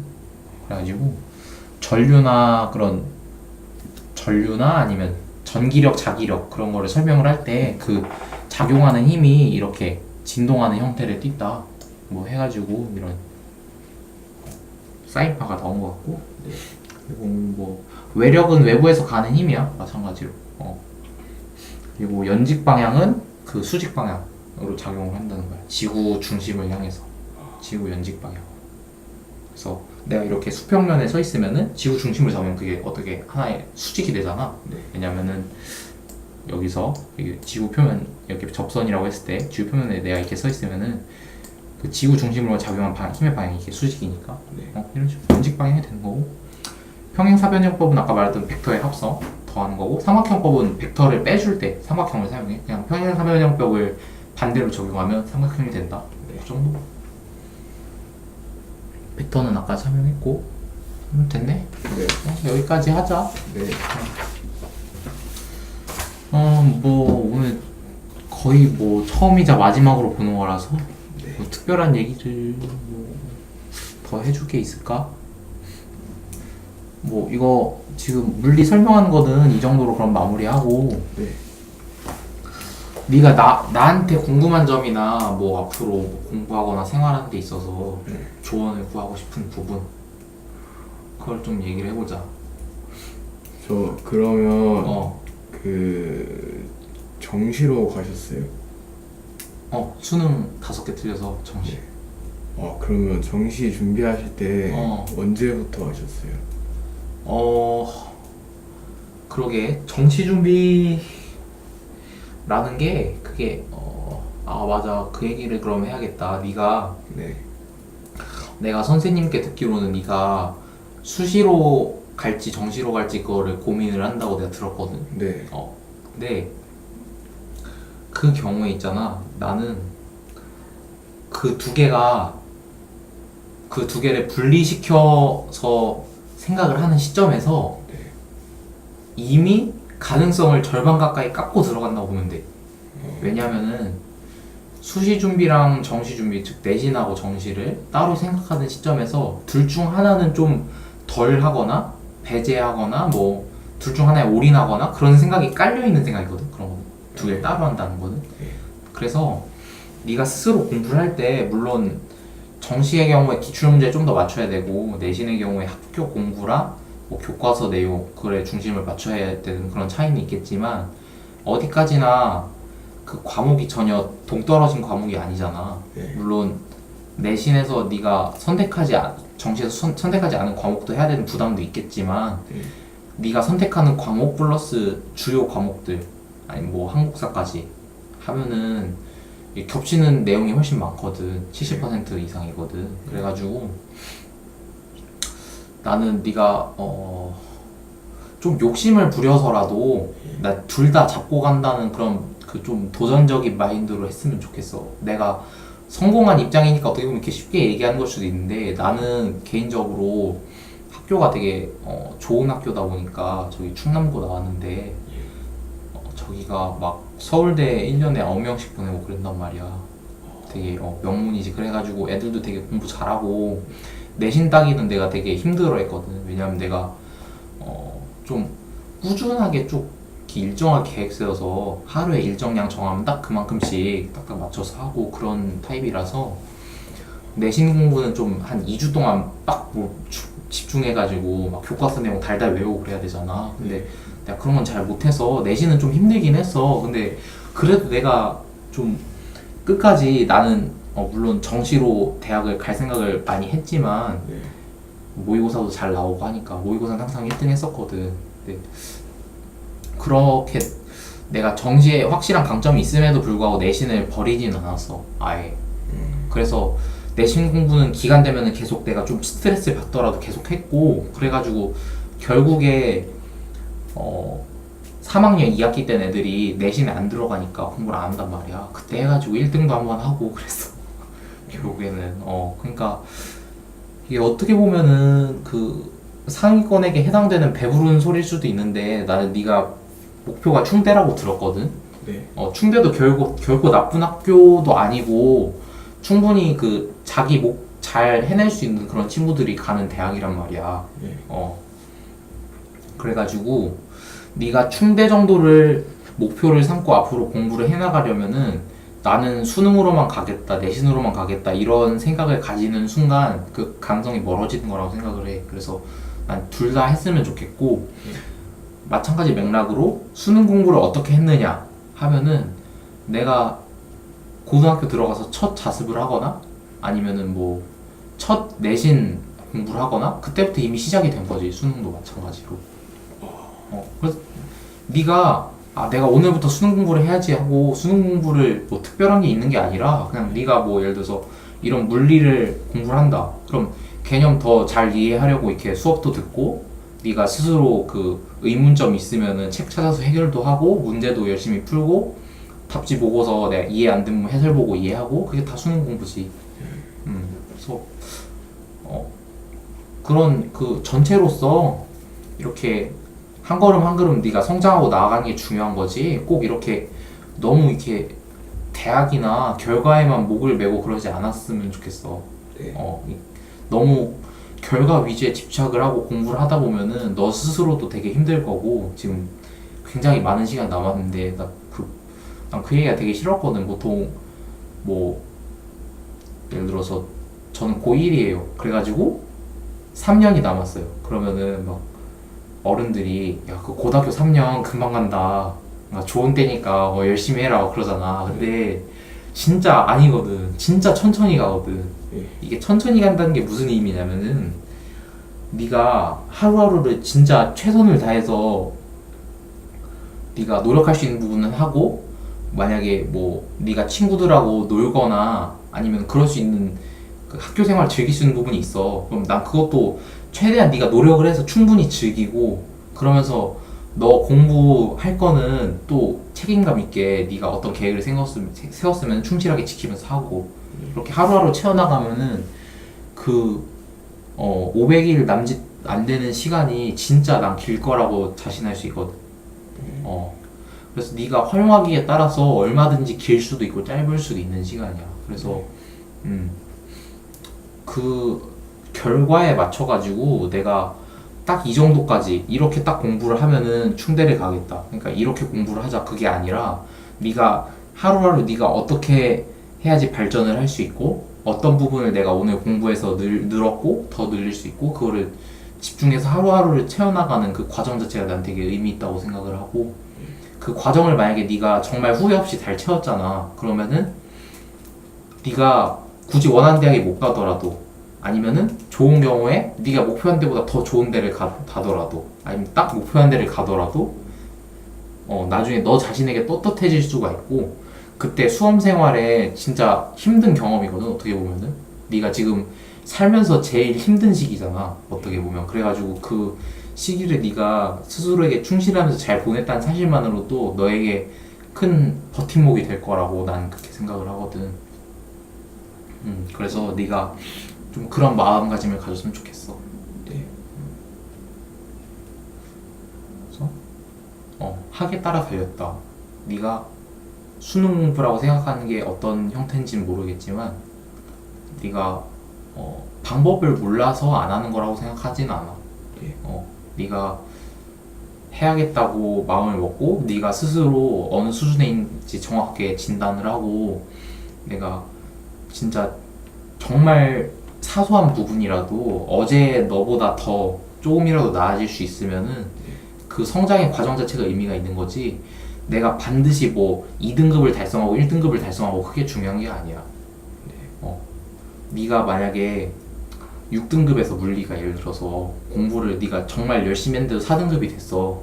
그러면은 그렇다고 해서 나는 왜 3등급이 안 되지 2등급이 안 되지 그런 끊임없이 그냥 자기 비판만 하는 게 아니라 내가 오늘 스스로 그 등급을 향상시키거나 아니면은 이 단원을 더 이해하고 문제를 잘 풀기 위해서 어떤 노력을 하려고 계획을 했고 그걸 어떻게 잘 실행을 했느냐 그렇게 스스로 과정에 초점을 맞춰서 공부를 해나가는 게 너한테 좋다고 생각해. 그리고 내가 직접 그런 마음가짐을 해보니까 결과가 그럴 때 더 좋게 나오는 것 같더라고. 사실 내가 재수를 했는데 물론 컨디션이라든지 내 공부가 부족한 그 부분도 그 말할 수 있겠지만 나는 이런 부분에서 난 재수하면서 생각을 되게 많이 했어. 물론 현역 때도 그 과정에 대해서 정말 그 즐겁게 난 받아들이고 정말 재밌게 생활을 잘 했거든. 근데 아무래도 지금 돌이켜보면은 내가 스스로 결과에 대한 욕심이 좀 그런 화를 불러온 것 같았어. 그래가지고 재수할 때는 진짜 욕심을 아예 놓고 있거든. 욕심이 있다면은 내가 오늘 하루 목표한 바를 다 충실히 지키고 오늘 하루를 후회 없이 잘 보내자 그런 마음가짐으로 계속했던 것 같아. 뭔 소린지 알겠지? 구구절절 얘기 많이 했어. 수능 공부는 그래. 그래서 네가 그렇게 물어봤다는 것 자체가 네가 두 가지 의미를 지녀. 네가 지금까지 스스로 수능 공부다운 공부를 스스로 못하고 있었다고 느끼는 부분도 있을 테고 그리고 두 번째로는 네가 그렇게 물어본다는 거는 개선 의지가 있고 네가 언제든지 달라질 수 있다는 거야. 네가 하기 따라서. 자신 갖고 했으면 좋겠어. 이게 막 6등급이라고 특별히 막 뭐 지능이 떨어지거나 아니면 뭐 이해하기가 뭐 너무 그 사람에게만 그거 하기 너무 어렵거나 그런 건 아니거든. 사실 보면은 내가 설명해주고 하면 다 잘 알아들어. 그 속도의 차이가 있을 뿐이지. 그래가지고 네가 만약에 속도가 부족하다 하면은 시간을 더 투자하면 되는 거고, 그만큼 네가 강점이 있는 과목도 있을 거 아니야? 네가 자신 있는 부분이나 그런 데서 이렇게 메꿔서 조화롭게 뭐 하는 거지. 막 1등급 맞는다고 걔네가 특별히 똑똑하거나 그러지는 않아. 더 얘기해보면 비슷비슷해. 구분 못해. 뭐, 걔네는 좀 더 둘 중 하나지. 진짜 천부적으로 속도가 빠르고 재능이 있을 수도 있고, 아니면은 뭐 그런 그 정도의 차이는 어떤 분야대 있는 거니까. 아니면은 뭐 진짜 어렸을 때부터 한 친구들도 많아. 나도 그랬고, 보다시피 내가 초등학교 5학년 때 배운 물리를 가지고 지금까지 가르칠 수 있을 정도로 그렇게 공부를 했잖아. 물론 이런 문제 풀고 이런 거는 지금은 좀 공부를 해야겠지만 그런 거야. 아, 그리고 그 혹시 고3이나 고2 때 막 그 스트레스? 네, 스트레스 해소. 같은 거 어떻게 해소하셨어요? 이 말을 듣고 네가 어떤 생각을 할지 모르겠는데 네. 게임을 진짜 많이 했어. 아, 선생님. 어느 정도 많이 하냐면은 너 왜 게임 뭐해? 저 지금은 배그 하지. 네. 배그 많이 하지. 지금 내가 배그 나온 거의 초창기라고 해야 되나? 네. 거의 초창기부터 해서 지금까지 한 180시간 정도 했어. 그리고 솔로 한 1% 정도까지 찍어봤어. 근데 그 이상은 별로 해도 내가 나만 스트레스 받고 그냥 재밌게 하는 게 낫겠더라고. 그래서 게임도 진짜 많이 했고, 당연히 체육이나 음악 시간 그럴 때 있잖아. 그럴 때 진짜 열심히 참여하고, 만약에 뭐 학교에서 기타 배운다 하면은 그 시간만은 진짜 푹 빠져가지고 진짜 미친 듯이 해봐 한번. 내가 어떻게든 이거 잘하고 만다 그런 심정으로. 아니면은 뭐 축구를 해도 막 설렁설렁 뛰지 말고 진짜 막 승부에 목숨 건 사람처럼 이렇게 막 뛰고 그래 봐. 그게 학교에서 진짜 니네한테 공부만 시킨다고 생각할 수도 있는데 그거 외에 기회도 되게 많이 열어놓고 있어 생각보다. 아니면 네가 진짜 좋아하는 뭐 과목이 될 수도 있고, 건전하게는. 아니면은 뭐 네가 뭐 예를 들어서 보드게임 같은 걸 좋아해. 그런 거 동아리 들어가서 그 시간 동안 진짜 열심히 해. 딴 거 다 있고. 그런 것도 있을 수 있겠고. 나는 그리고 게임을 진짜 많이 해서 이렇게 서울대 가서 얘기도 하고 엄마한테도 얘기하는 건데, 주말에 진짜 PC방도 진짜 많이 갔거든. 막 8시간씩 하고 그랬어. 이게 어떻게 생각할지 모르겠는데, 그래서 내가 롤도 진짜 많이 해서 다이아 4까지 갔었거든. 반에서도 그런 애 많이 없지. 그래서 내가 학교에서도 진짜 재능충 소리도 진짜 많이 듣고 그랬어. 근데 뭐 관점에 따라 뭐 다를 수 있다고 생각을 하고, 나는 나 나름대로 진짜 어렸을 때부터 그렇게 선행학습도 하고 책도 그렇게 많이 읽고 하니까 그 결과 나타난 거지.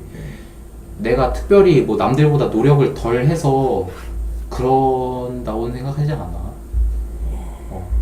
그래서 나는 진짜 막 맨날 수업 시간에 자거나 해도 그 점수 잘 나온 애들 있잖아. 네. 걔네 나름대로의 노력이 있고 그 인내가 있었기 때문에 그런 결과가, 꼭 굳이 그 당시에 공부하고 그런 현장이 아니어도 옛날이나 뭐 집안에서 그런 게 있었기 때문에 되는 거라고 생각을 하고, 그리고 내가 그렇게 많은 시간을 놀 수 있었던 거는 내가 공부를 재능이 있어서 막 빨리 배우고 그런 것도 있겠지만, 그런 거는 내가 보기엔 책을 많이 읽어서 도움이 된 게 큰 것 같고, 어렸을 때 남들 놀 때 책을 많이 봐서 막 10,000권을 봤다고 하잖아 쌤이. 그런 얘기 했나? 그랬거든. 그게 쌓여가지고 지금 덕을 보는 거지. 그래서 시간 관리할 때도 항상 노는 거를 처음부터 계획 넣진 않아. 근데 어떤 식으로 짰냐면은, 학교에서 자습을 하잖아. 그러면은 일주일을 꽉 채워서 내 평소 그 최적의 컨디션 있지. 공부 그냥 무난하게 잘 된다 하는 그 정도 컨디션인데 내가 어느 정도 양을 풀 수 있는지 내가 알아. 그럼 그만큼을 일주일치를 짜놔. 그러면은 5일 동안 평일에 공부를 할 때 그 내가 무난하게 할 수 있는 양을 하고서 거기에다가 더 내가 그 빡세게 집중을 해가지고 주말에 할 것을 땡겨가지고 하는 거야. 그럼 그 일주일 양을 달성을 했지, 금요일까지. 그럼 주말엔 놀아도 돼. 난 그건 떳떳하다고 생각해. 나는 그 게임하거나 핸드폰 보거나 그 자체가 부정적인 게 절대 아니라 그것 때문에 내가 해야 될 양을 달성을 못하고 해야 될 목표를 도달을 못하니까 그게 문제가 되는 거지.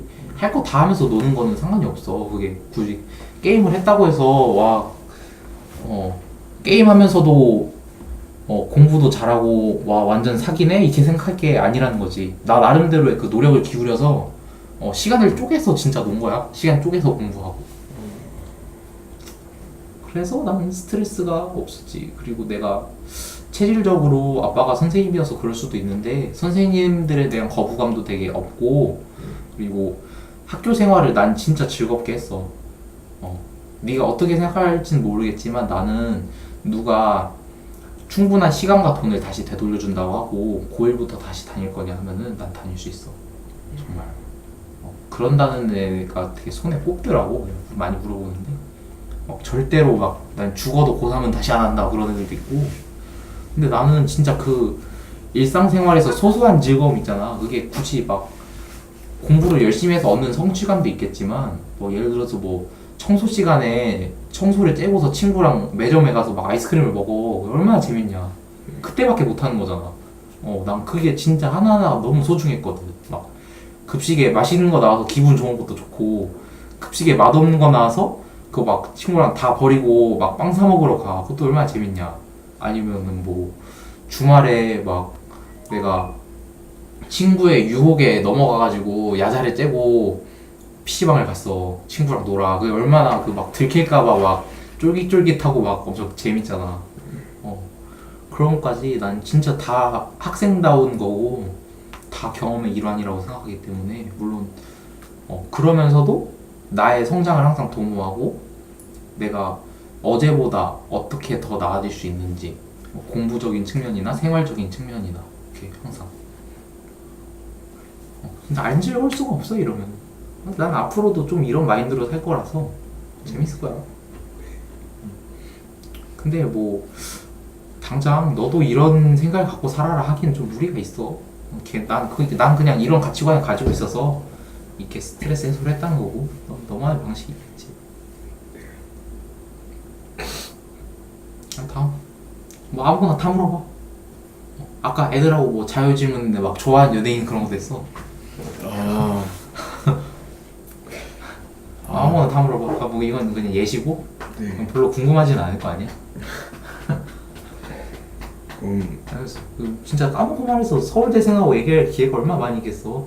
1대1로 뭐 나한테 과외를 받으면 뭐 될까? 근데 나 서울 가면은 또 못 내려오거든. 그러면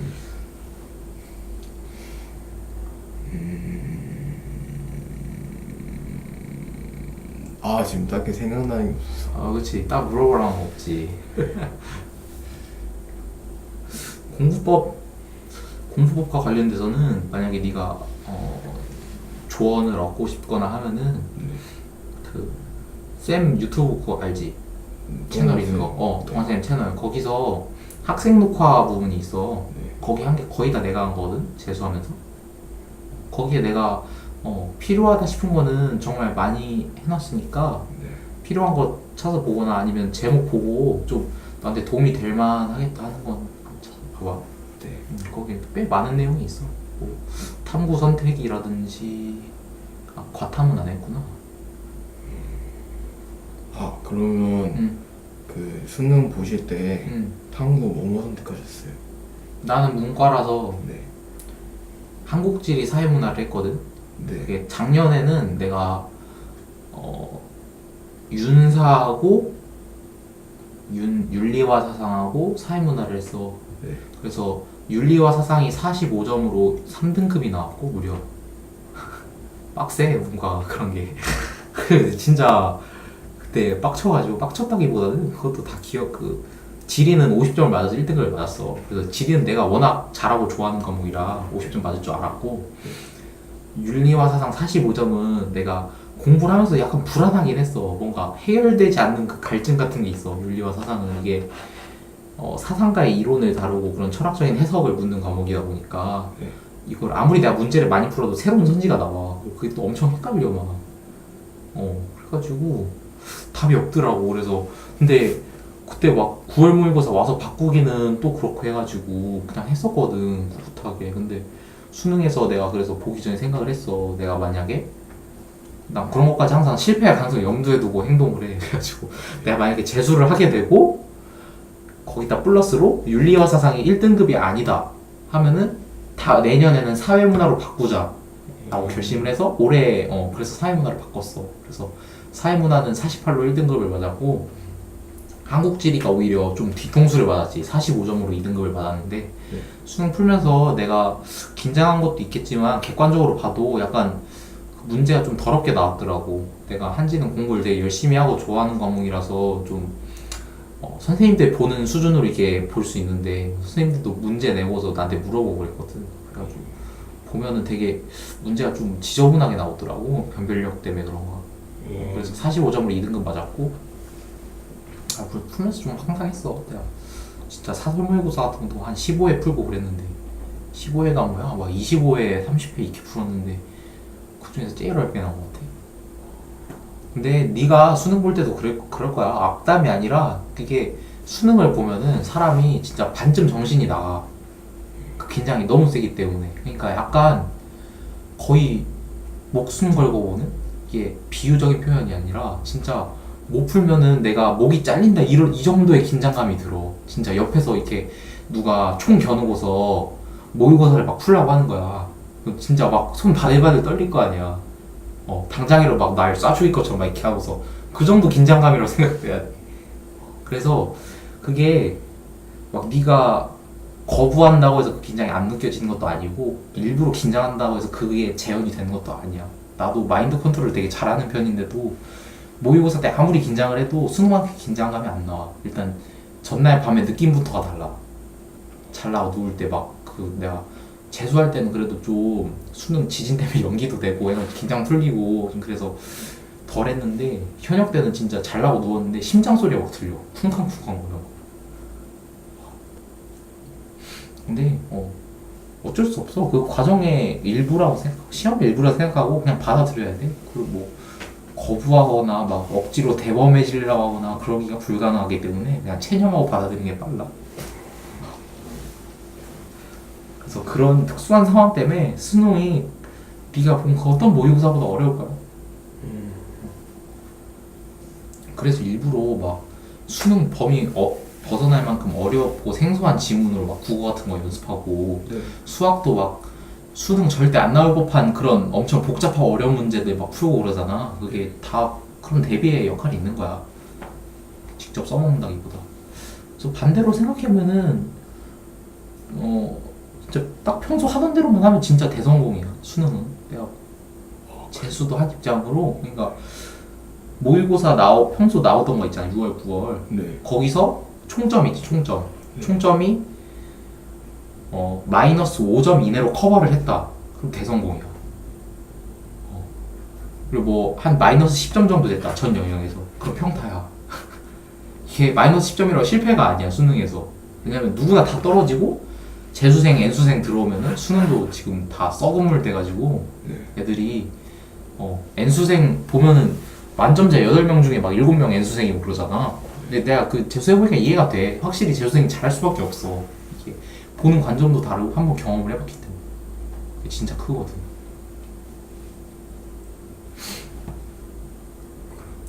그래서 네가 막 노력한다고 크게 바뀔 수는 없으니까 평소에 그냥 실전 시간 맞춰서 하고, 네. 실전처럼 연습을 한다는 게 실전처럼 연습을 한다고 실전 가서 긴장을 안 한다는 게 아니라 긴장을 해도 네가 풀던 대로 풀 수 있다는 거야. 그냥 기계적으로 푼다는 거지. 사실 이게 교육이 잘못된 거긴 한데, 네가 지하철역 한복판에서 국어 영역을 풀어도 80분에 45문제를 풀 수 있어야 돼.